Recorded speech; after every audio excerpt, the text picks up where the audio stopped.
Hi, I'm Anna, and I'm going to read The Story of an Hour by Chopin, written in 1894.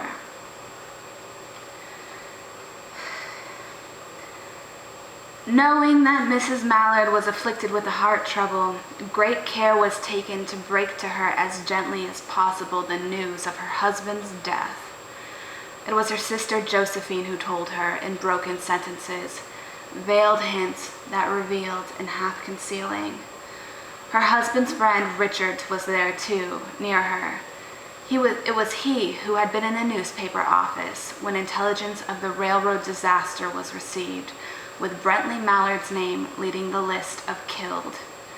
He had only taken the time to assure himself of its truth by a second telegram, and he had hastened to forestall any less careful, less tender friend in bearing the sad message.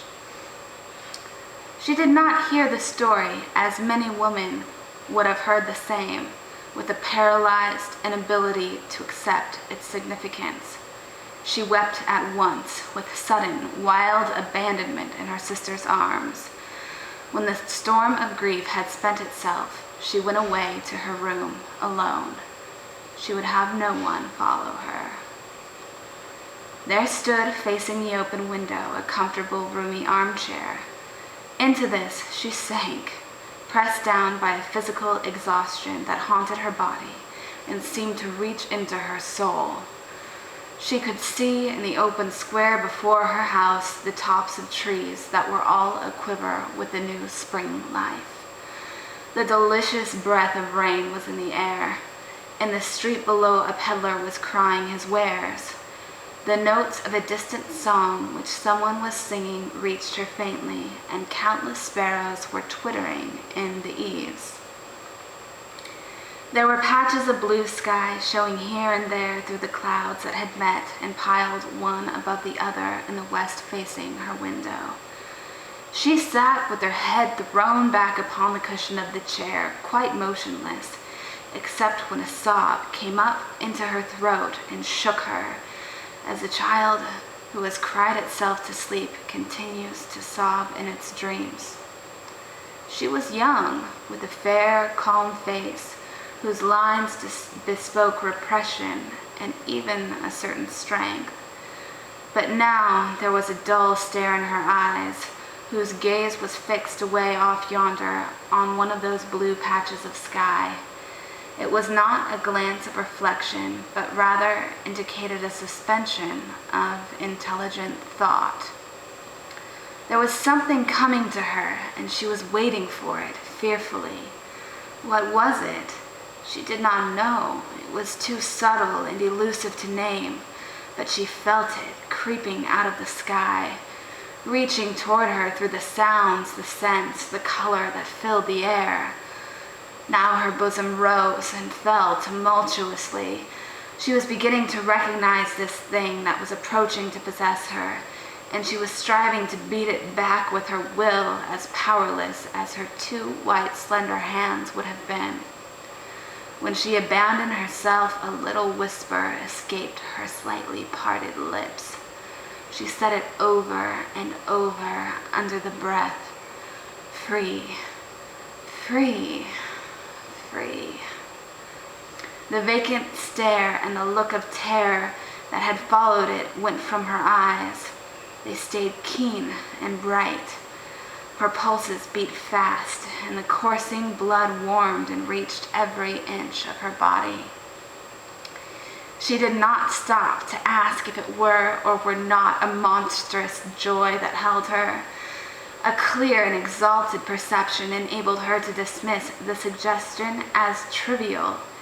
She knew that she would weep again, and when she saw the kind, tender hands folded in death, the face that had never looked save with love upon her, fixed and gray and dead.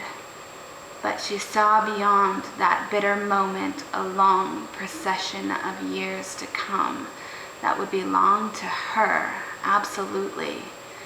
And she opened and spread her arms out to them in welcome.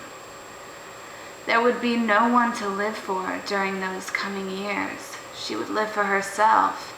There would be no powerful will bending hers in that blind persistence with which men and women believe they have a right to impose a private will upon a fellow creature.